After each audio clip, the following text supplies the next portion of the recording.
Habíamos dicho la semana pasada que la historia pertenece a Dios y que Dios tiene el control de todos los eventos que transcurren en eso que llamamos historia, que Dios es totalmente soberano. Y habíamos discutido la estatua que había visto Nabucodonosor en su sueño. Pero la revelación de Dios es una revelación progresiva, la cual va añadiendo elementos para el entendimiento de los predestinados y los elegidos y para condenación de los réprobos.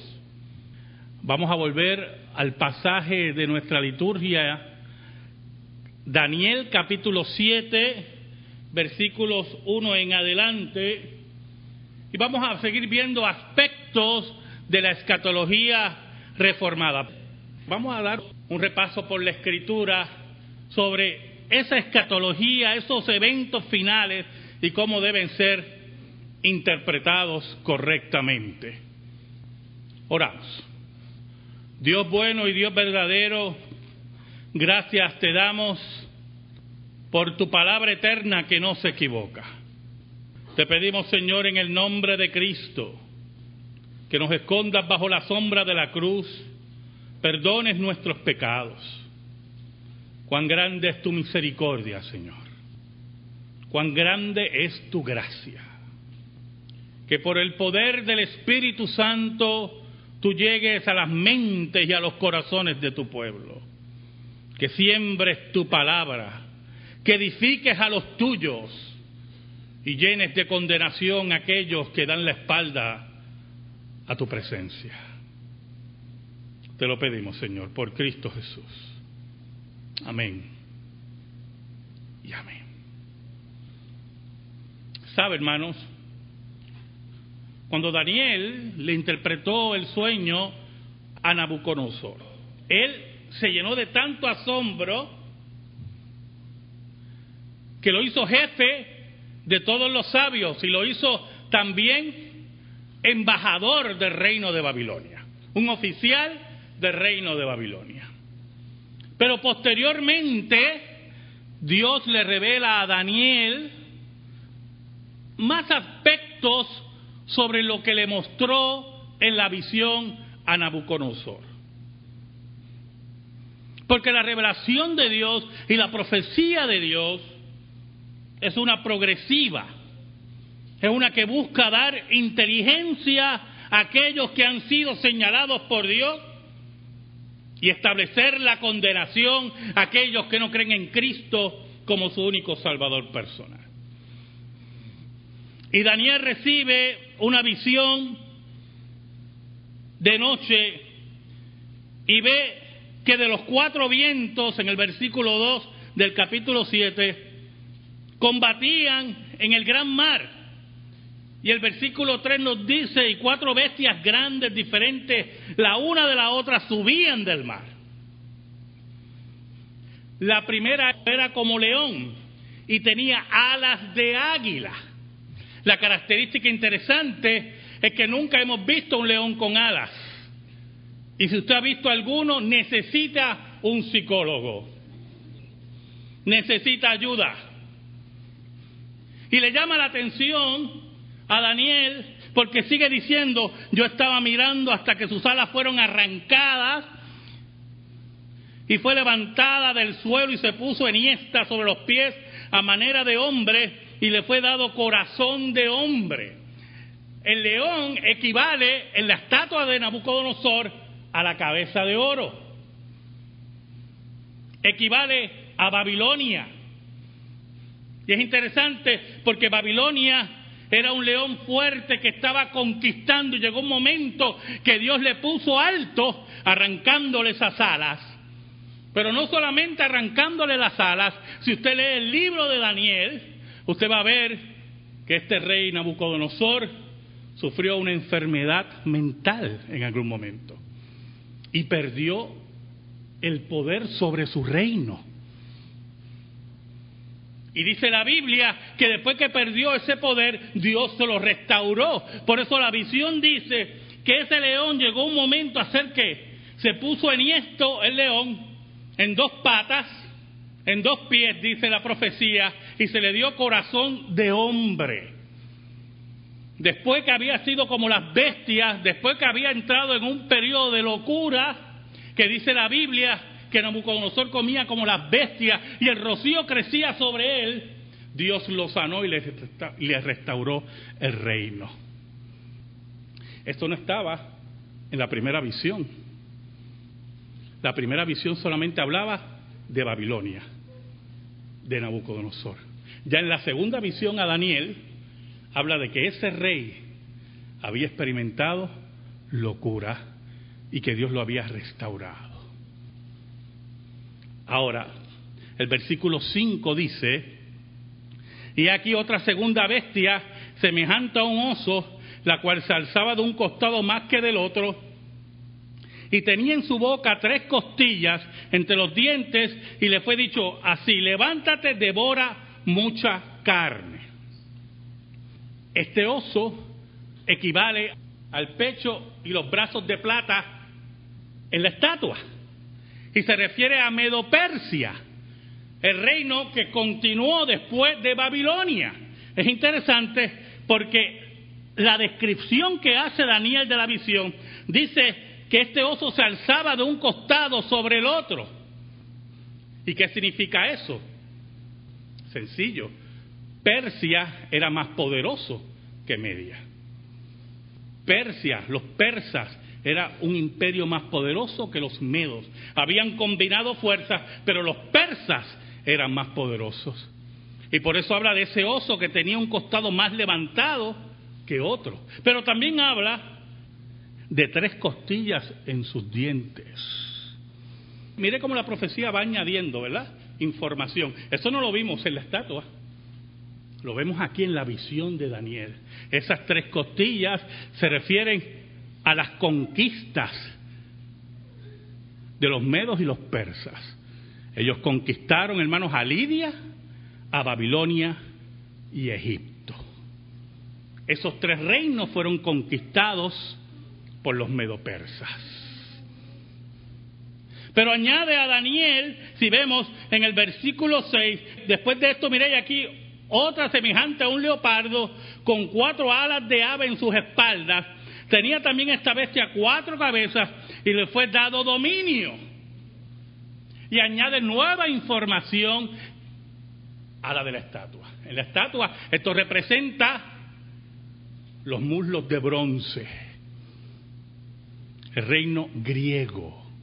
Pero aquí añade una información importante. Habla de un leopardo. Yo no sé si usted sabe que el leopardo está entre los felinos más rápidos del planeta. Y así fue la conquista de Alejandro Magno. Rápida, en 10 años conquistó todo el mundo conocido. Llegó hasta la India. Se dice que llegó a un punto que no veía más nada que conquistar y se echó a llorar. Porque no tenía más nada que conquistar. Pero también añade la profecía que tenía 4 cabezas ese leopardo. Muy interesante. Porque Alejandro Magno murió muy joven. Le sorprendió la muerte muy joven. Y eso hace que el imperio griego se desestabilice y se divida en 4 reinos: Tracia, Macedonia, Siria y Egipto. Así está en la historia, hermano. La historia que Dios controla. La historia que solamente Dios puede dictar. Y Dios le estaba mostrando a Daniel cómo esos reinos iban a subir, iban a caer, y que Dios tendría todo el control de los mismos. Ahora, el versículo 7 es interesante porque las primeras 3 visiones nos mencionan 3 animales conocidos. Pero Daniel no puede identificar la 4ª bestia. No tiene una analogía entre los animales que conocía. No es un animal que él conozca. Y por eso dice, después de esto miraba yo en las visiones de la noche, y he aquí la cuarta bestia espantosa y terrible, y en gran manera fuerte, la cual tenía unos dientes grandes de hierro, y eso nos recuerda a la estatua, las piernas de hierro. Roma devoraba y desmenuzaba, y las sobras hollaba con sus pies, y era muy diferente a todas las bestias que vi antes de ella, y tenía 10 cuernos, equivalente a los 10 dedos de la estatua de Nabucodonosor. Esos 4 reinos fueron anunciados a Daniel, y al mismo tiempo anunciaba que ese último reino, el reino de Roma, el imperio romano, empezaría a debilitarse.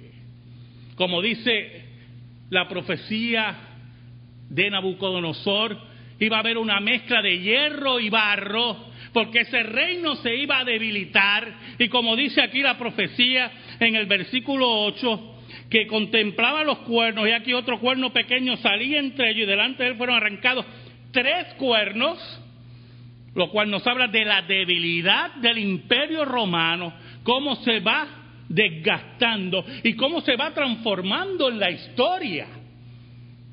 Los reformadores interpretaron ese cuerno pequeño como el papado. Ahora el versículo 9, y aquí fue que nos quedamos la semana pasada, nos habla del reino de Dios. Nos habla de tronos, del anciano de días, nos habla que los libros serán abiertos,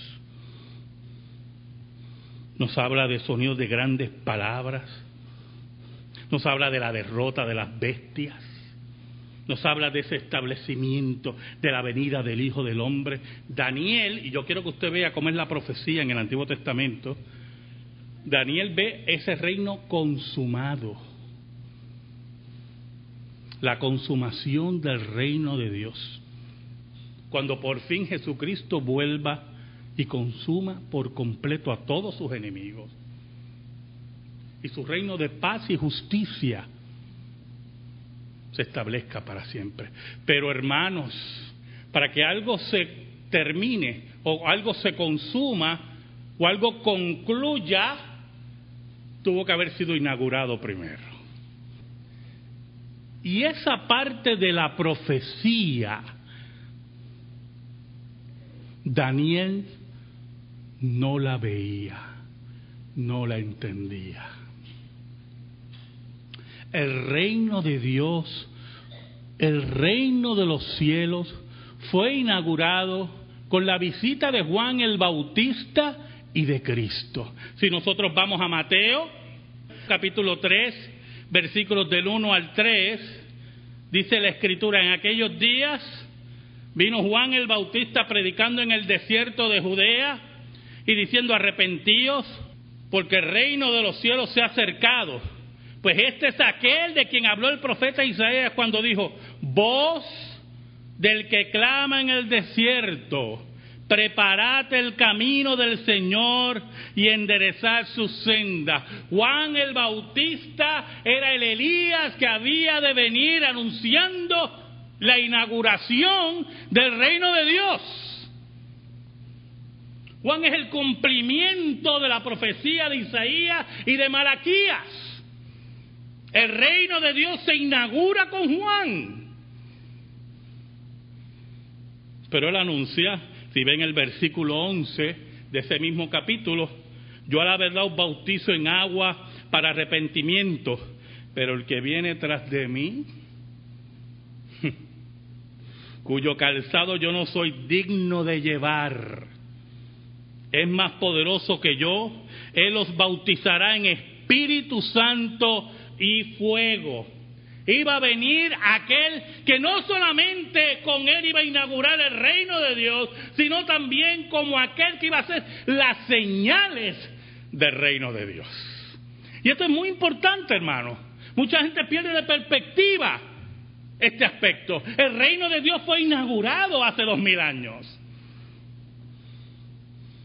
Por eso, si usted lee Mateo 4:17, mire cómo dice Mateo 4:17. Desde entonces comenzó Jesús a predicar y a decir: arrepentíos, porque el reino de los cielos se ha acercado. Hace 2000 años, el reino de Dios fue inaugurado entre nosotros. Dios mismo irrumpió en el planeta Tierra y empezó a llamar a los pecadores a arrepentimiento. Todo aquel que no escuche bien, a Juan el Bautista y a Cristo, no puede entrar en el reino de Dios. Hay un solo camino y una sola puerta para entrar al reino de Dios. Es por Cristo. Es interesante porque también sabemos que el reino de Dios fue inaugurado porque las señales del reino empezaron a hacerse. Si usted va conmigo a Mateo capítulo 11, versículos del 1 al 6, cuando Jesús terminó de dar instrucciones a sus 12 discípulos, se fue de allí a enseñar y a predicar en las ciudades de ellos. Y al oír Juan en la cárcel los hechos de Cristo, le envió 2 de sus discípulos para preguntarle: ¿eres tú aquel que había de venir o esperaremos a otro? Mire qué interesante, ¿verdad? Y lo hemos dicho aquí muchas veces. Juan esperaba que Cristo lo salvara de la muerte. A Juan el Bautista le iban a cortar la cabeza, escuche, y le cortaron la cabeza. Y como hemos dicho algunas veces hasta en broma, ¿verdad? Que Juan estaba en la cárcel y oía cómo afilaban el hacha y decía: y ven acá, ¿qué pasó aquí? Y mandaba a preguntar: mira, es que viene otro. Y aquello ahí. Yo creo que yo también hubiera mandado a preguntar, ¿o yo? Pero quiero que sepa algo, hermano. Si usted no conoce a Cristo, el hacha está afilándose ahora, ¿yo? Sus días están contados si usted no conoce a Jesús. Usted está fuera del reino de Dios si no oye la palabra de Cristo. Oiga, y dice el versículo, para preguntarle: ¿eres tú aquel que había de venir o esperaremos a otro? Respondiendo Jesús les dijo: id y hacer saber a Juan las cosas que oís y ve. Escuche. Y empieza a hablar de las señales del reino. Los ciegos ven, los cojos andan, los leprosos son limpiados, los sordos oyen, los muertos son resucitados y a los pobres es anunciado el evangelio. Bienaventurado es aquel que no haya tropiezo en mí. El reino de Dios estaba siendo inaugurado, el reino de Dios estaba siendo instalado, el reino de Dios estaba tomando todo el poder y toda su soberanía para el mismo reino de Dios consumarse para siempre. Por eso Cristo dice, hablando de las señales del reino, busque Mateo 12:28 conmigo: pero si yo por el Espíritu de Dios echo fuera a los demonios, ciertamente ha llegado a vosotros el reino de Dios. El reino estaba siendo inaugurado, el reino estaba siendo predicado, el reino estaba retando a los pecadores. La profecía de Daniel, las profecías del Antiguo Testamento estaban siendo cumplidas ante los ojos de Israel. Pero al mismo tiempo Cristo introdujo un elemento importante en la interpretación profética. Este elemento se le escapa a muchos. Y es que Cristo también enseñó que el crecimiento del reino iba a ser uno paulatino y misterioso. Si usted va conmigo a Mateo 13, versículos del 18 al 23. Aquí tenemos la parábola del sembrador, pero más bien tenemos la interpretación de la parábola. Y entramos en 2 características importantes que lo hemos dicho muchas veces. Así como la profecía, si la misma es interpretada en la Escritura, no hay que añadirle nada. Así, cuando Cristo interpreta las parábolas, no hay que añadirle nada. Cristo las interpretó. ¿O usted es más grande que Cristo?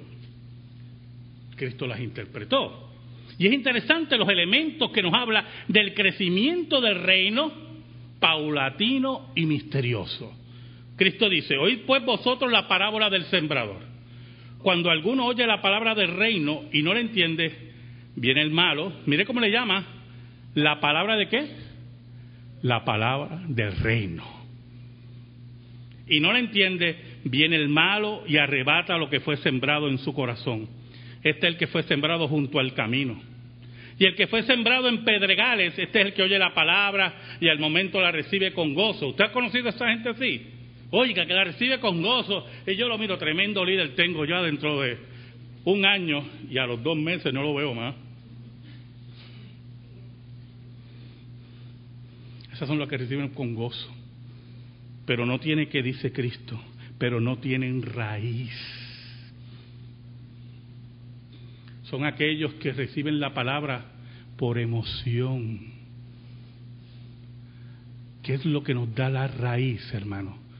Lo que yo dije hace varios domingos atrás: el intelecto, la convicción. Cuando usted está convencido que Jesucristo es lo que es y que esta es la verdad, nada lo puede mover. Pero si usted lo que está buscando es emoción, y vamos a ver qué hay en este domingo en la iglesia, qué emoción, qué siento por aquí, qué siento por acá, qué siento por allá, por acá, un día desaparece, porque va a llegar un día que las emociones lo va a cansar, porque las emociones cansan, ¿oyó? Y usted va a tratar de buscar otras emociones.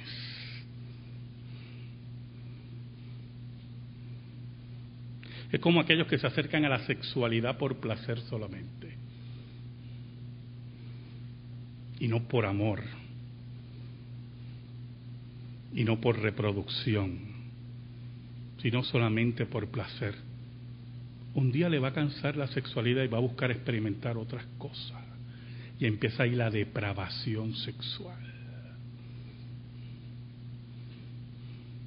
Pero cuando usted está convencido por el Espíritu de Dios, nadie lo puede mover. No tienen raíces, sino que es de corta duración, pues al venir la aflicción o la persecución por causa de la palabra, luego tropieza. Miren lo que está anunciando Cristo en el versículo 21, ¿yo, hermano? Cristo está anunciando que todo aquel que recibe esta palabra va a recibir aflicción y persecución. La persecución comienza cuando su cosmovisión está de acuerdo con la Escritura.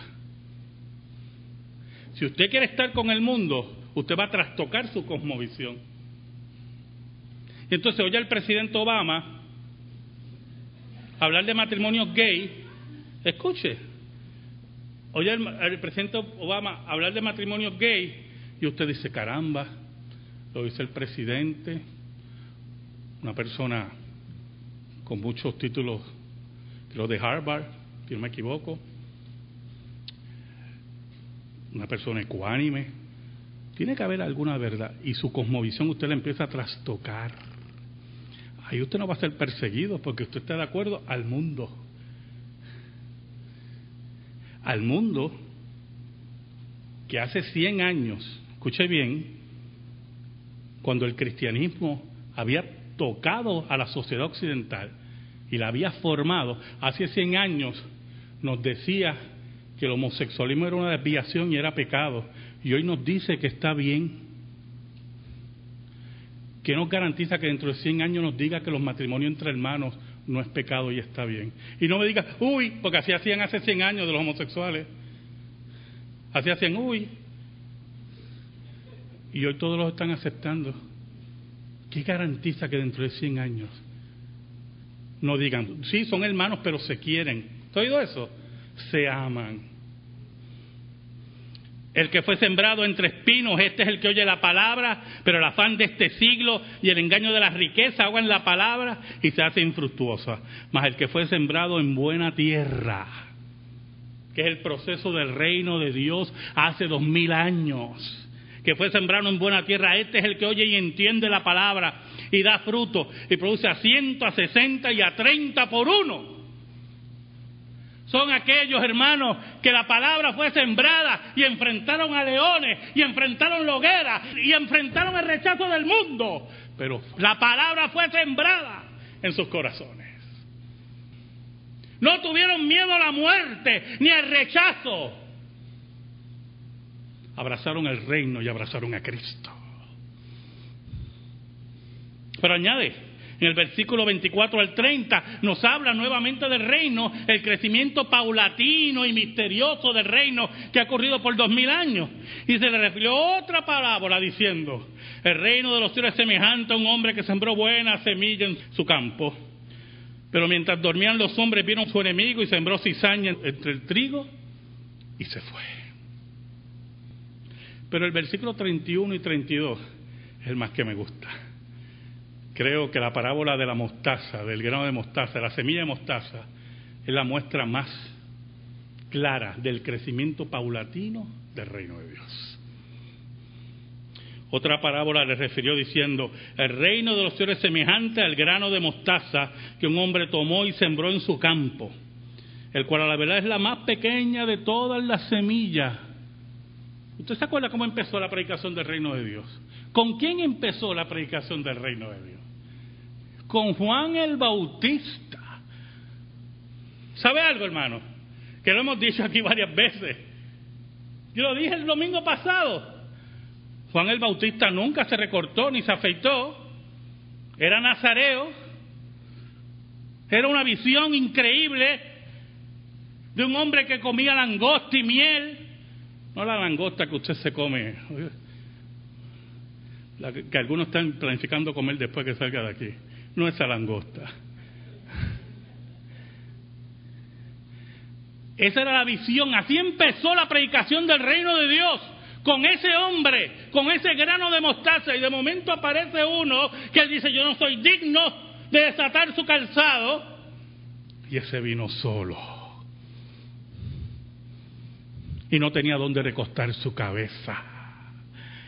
Y escogió 12 discípulos, entre ellos publicanos, pescadores, hombres sencillos, hombres también con mucha preparación. Y así empezó la predicación de la palabra. Y dice: pero cuando ha crecido es la mayor de las hortalizas y se hace árbol, de tal manera que vienen las aves del cielo y hacen nidos en sus ramas. Y así ha sido la extensión del reino de Dios. Empezó con ese grano de mostaza y el reino de Dios ha llegado a todos los confines de la tierra. El nombre de Cristo es proclamado en todo lugar.